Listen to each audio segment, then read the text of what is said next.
Well, hey folks, it's your old pal King Waspinator. Welcome back to Total Party Skills. Be sure to hit like and subscribe.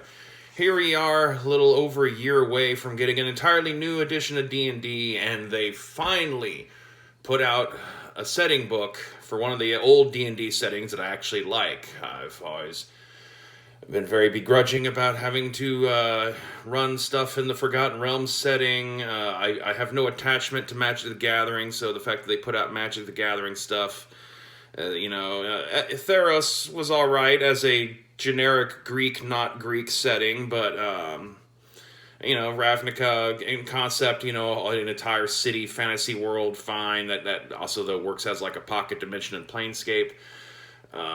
In some ways, I've always viewed 5th edition in many ways as being low key, actually a Planescape setting. In my own headcanon, I just have always said that, the Modron March happened, and that's why there's some differences now in the overall cosmology. But the cosmology, as presented so far for 5th edition, is so close to how it was presented in Planescape.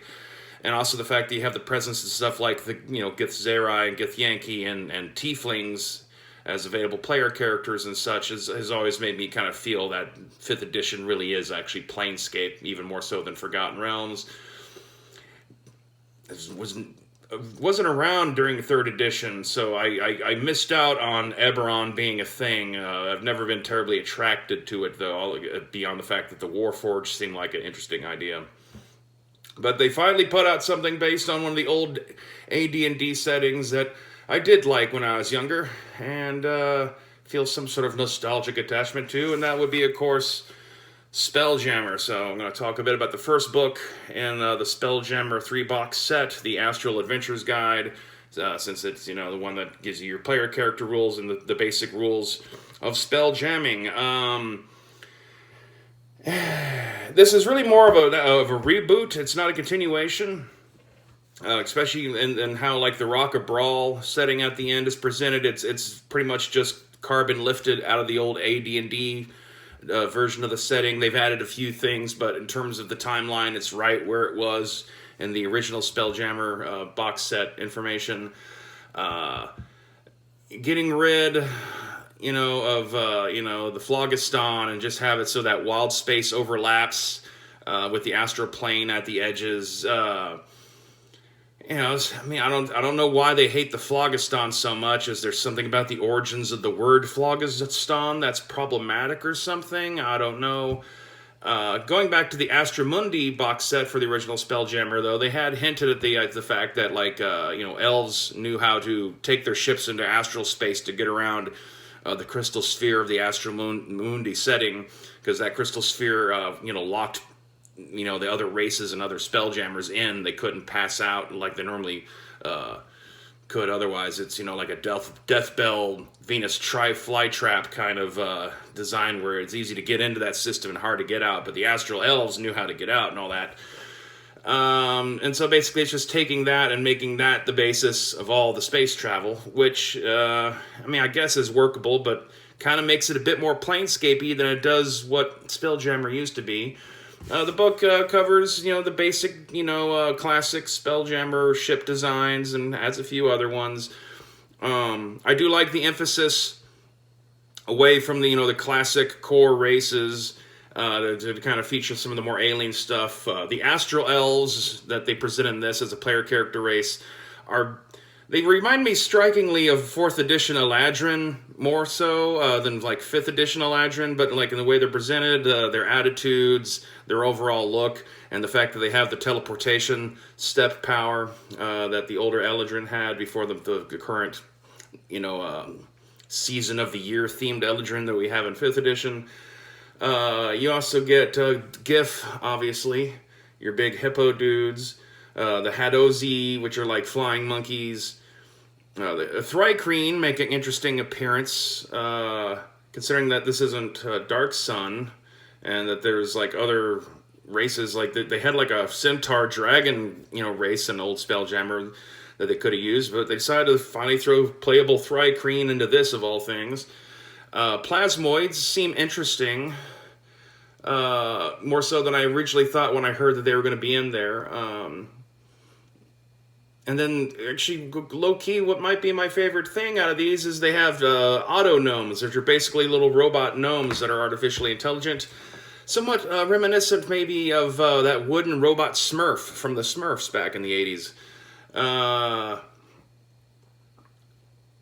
The thing is, though, it's all kind of thin, and like I said, like the setting information that I've seen so far is basically just lifted right out of the old Spelljammer. So basically, it's just a 5th edition conversion slash reboot. But it doesn't do like Forgotten Realms has done between editions, where it actually still tries to carry the story of the setting forward a bit, despite the fact that they still want to use the classic NPCs from the older versions of Forgotten Realms still, because, you know, those are, you know, branded IP characters for them to use and all that kind of stuff. It's a shame that this comes so late in this life cycle of 5th edition. Because there's not really much time that they're going to have for putting out any sort of supplemental material for this. There's no information really about like the different solar systems that you find around the established setting, you know, worlds out there for D&D. There's nothing about Kryn space that doesn't go into detail about realm space. There's nothing about, you know, obviously they're not going to have Athos space, but, you know, they could do something with Eberron. But they kind of skim past all that. I guess they're just kind of just leaving it up for people to make up themselves, or have to go on to Drive-Thru RPG and find the old copies of the old source books so they can fill in some details with a more canon presentation of what this setting is supposed to be, as opposed to just making it all up themselves to fill in the blanks. I don't know. It does seem to actually do a good job at streamlining a bit the explanation for you know, your space rules with gravity planes, air envelopes, how spell jamming, you know, works with using the helms.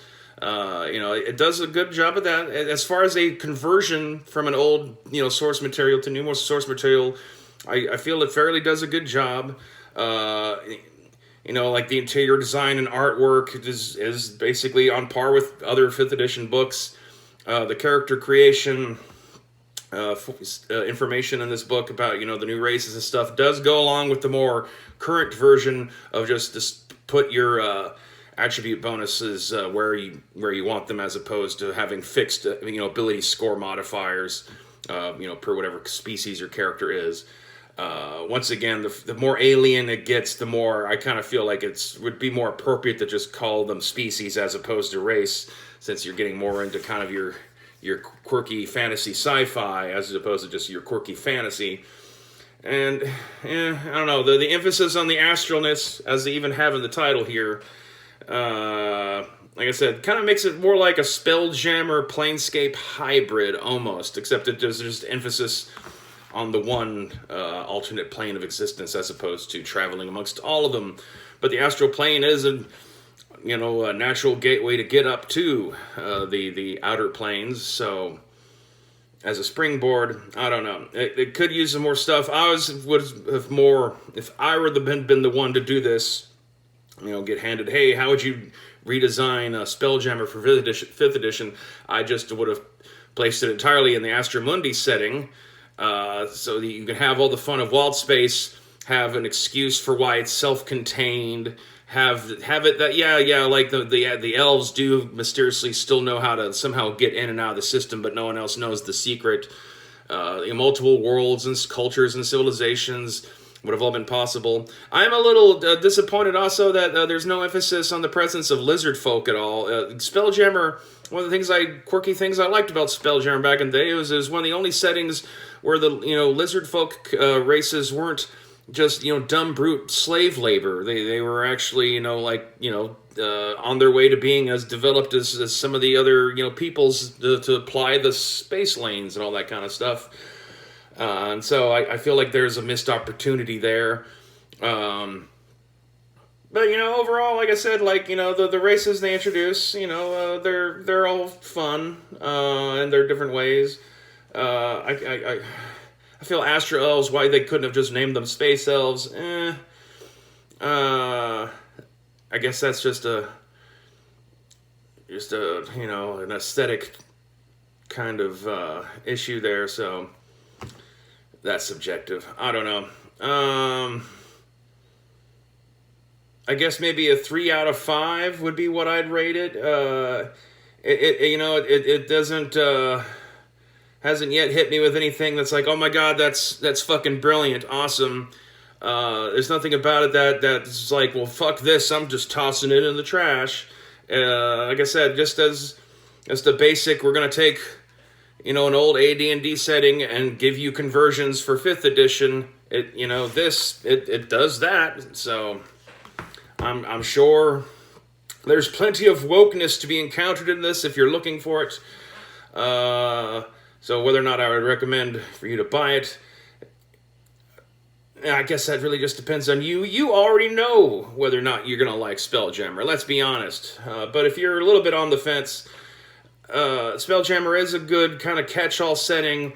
It's one of the few D&D settings where you can justifiably allow your players to play anything they want out of any D&D book. Any character race that's available, any character class variant that's available. They can be from whatever setting they want. You can have characters from different worlds within D&D, and they all end up getting together to go fly around on magic ships in the astral dimension and travel into the, near empty space right around the core worlds. I don't know, they could have done a bit more explanation on exactly what solar systems are supposed to be.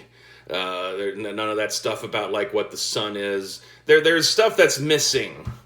Had they not all been hardcovers, or if they had all crammed it all into one book, it's 3 64-page hardcovers. So that's that. If it was all just one book without the hardcovers separating them, that's not all that terribly impressive of a package. But I guess that's just, another cynical company crap to save money. Cuts down on the actual amount of writing that you have to pay for and all that kind of stuff, and fill it up with art and make it thicker than it actually is, so it appears that you're getting more for your money than you are. But hey, that's everything now, isn't it? It's the same thing of you're getting a Twinkie, and the packaging the Twinkie is in the same size as the packaging has always been in, but you get the Twinkie out and you swear it looks a bit smaller than the last time you had a Twinkie. And I guess on that note, hit that subscribe Twinkie down there and stay Twinkinated.